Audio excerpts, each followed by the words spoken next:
Thank you, my beloved, for coming here tonight and granting us a vision of your beauty. You're so beautiful.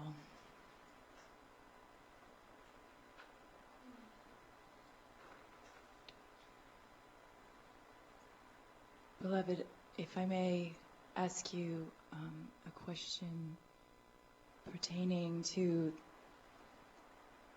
the event at Columbia that was part of the recitation that was done the last time we came together with you.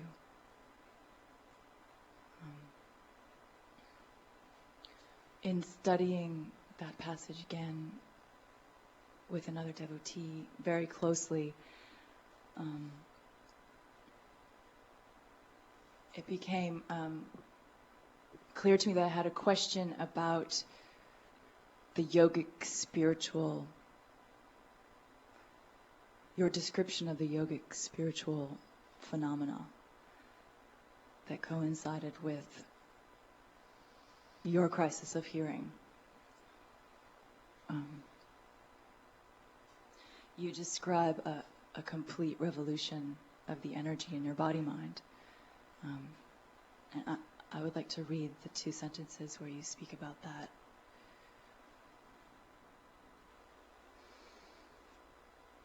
All of the motions of me that moved down into that depth appeared to reverse their direction at some unfathomable point.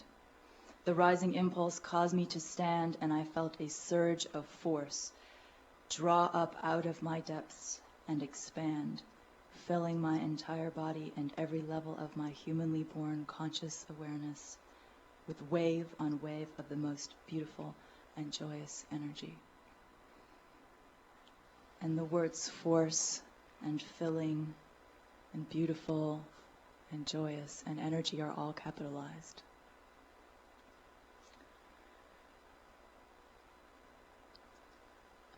And as I read this, I became aware in myself of a way of conceiving, of hearing that's different from this, that I wasn't fully informed of the yogic spiritual revolution that you're describing here. And so I went to your Dawn Horse Testament to look at the description of the hearing crisis in the case of your devotee. And I found a reference to your spiritual invasion of your devotee's body-mind. And this is that quote from Sutra 29. The event and process of hearing me is necessarily associated with my divine spiritual invasion of the body-mind.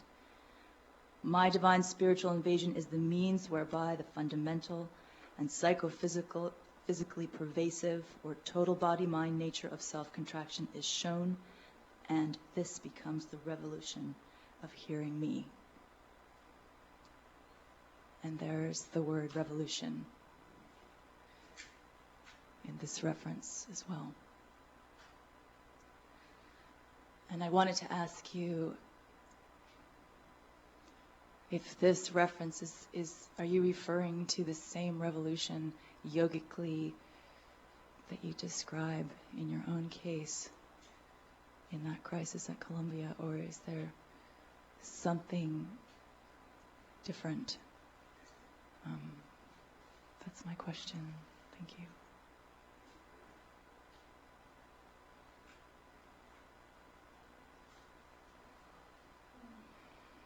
I guess you'll have to wait and find out. Do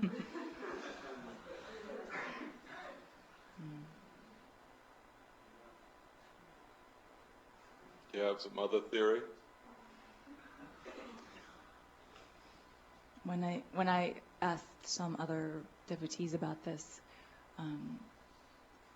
they had a question Did you ask anybody who had heard me? No.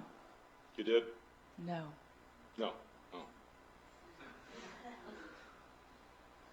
Well, in their opinion, won't amount to much either, will it? They know no more about it than you do. In that case, they can refer to things that they have read it that I've written or heard me say.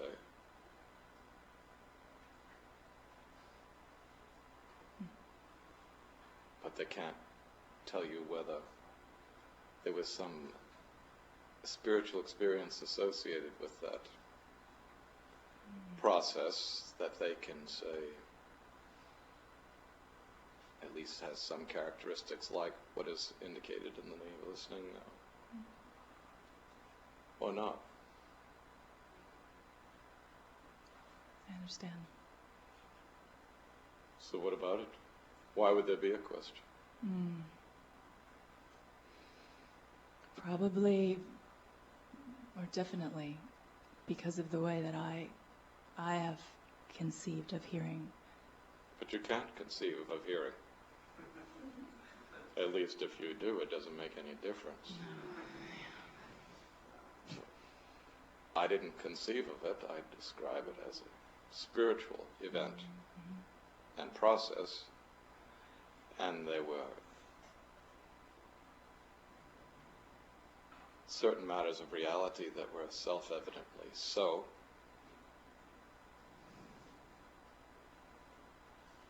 In that event. And so I could say what that is, what that understanding is, say something about it that is hopefully meaningful, but can't be separated from the process, the event. It's not an intellectual matter, so it's not a matter of preconceiving it. It's not a philosophical matter, really. Except some things I uttered in the event have what you could describe perhaps as philosophical meaning. Mm-hmm. But what is the actual question? Why is there a question? What is the question?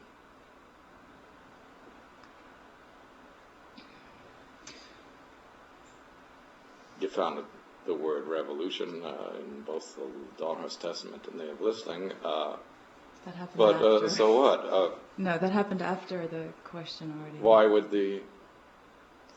would that suggest to you that there was a different spiritual event somehow associated with hearing in the case of a devotee than I described in the knee of listening? In the knee of listening, you refer to the energy and force rising so powerfully that it rises. Your body was lifted by it. Well, there certainly was that in that event. Mm-hmm.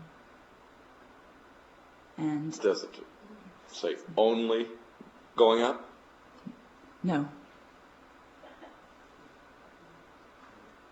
So it's talked about being filled too, and so on, right? Yes. Want to read it again? Part of my question, yes. I do want to read it again. All of the motions of waves and waves.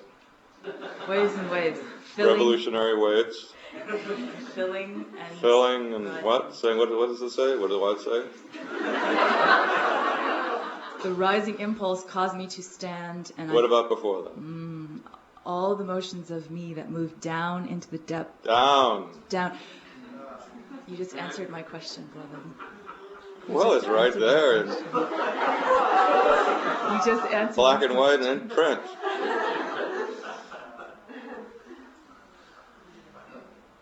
Down and then rising. Descending and ascending. Both of those references are there, right? Mm-hmm. Just as there was a rotating forward that you missed when you tried to pretend that the thumbs had occurred in your own case. I missed that. Full samadhi of the thumbs, but you neglected to quote it fully. Yes. And I gave it a color. And here you are, bringing your copy of the Neos listening to class, and you read it out loud to me, and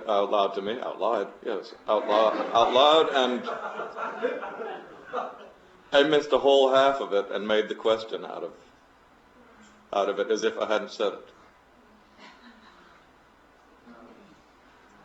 So is reality of such a nature that it can be remembered?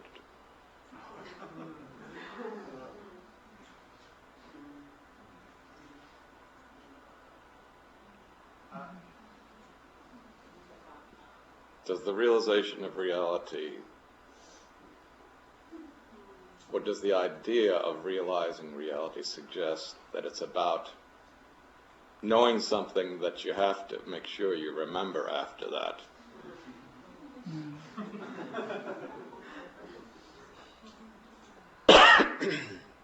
What if you forgot it? Well, you forget virtually everything every time you go to sleep. Oh, are you somehow keeping track of everything you know while you're sleeping there? Well, how does it wind up all still being there when you wake up again? I don't know. Somebody else keeping track of it?